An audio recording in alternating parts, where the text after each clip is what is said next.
Hey you and welcome. I'm Mr. Barry. In this whole video we're going to show you how to put to insert a table of contents into the Microsoft Word free version. Now this should work in 365 as well.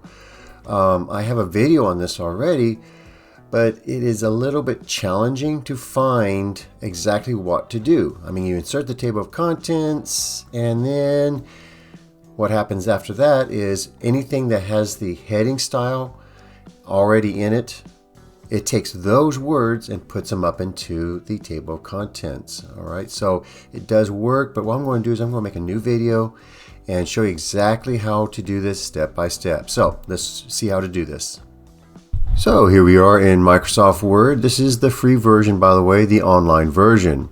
What we're going to do is I've opened up one of my short stories, and I'm just going to highlight the heading of some of my short stories. And when I do, notice what happens when you highlight it. You get this little pop-up window, select styles, and I'll go heading 2. That looks kind of nice.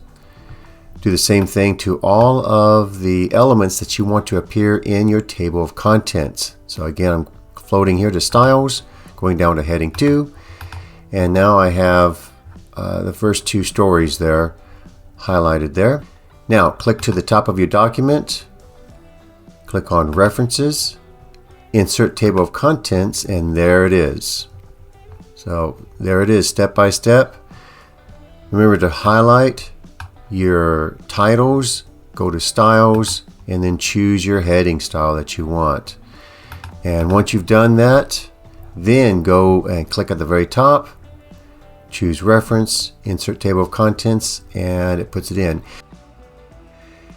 And I hope you do click on that thumbs up icon, and if you have a question or a comment, leave that down in the comments, as I do read those and I do answer your questions there. And if you have an idea for a video, leave that down there and I'll try to make a video for you as soon as I can.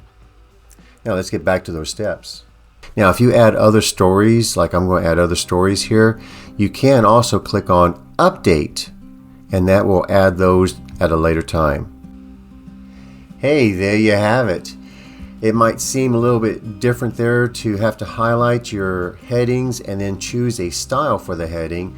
But once you do that, Microsoft knows exactly what to put into the table of contents, and you won't have just a blank table of contents there. If you like these types of videos, please click on that thumbs up icon. Comment down below if you have an idea for a future video. Really appreciate that. And hopefully you subscribe to my channel, Sound with Teacher 7. Y'all have a very good day, and bye-bye.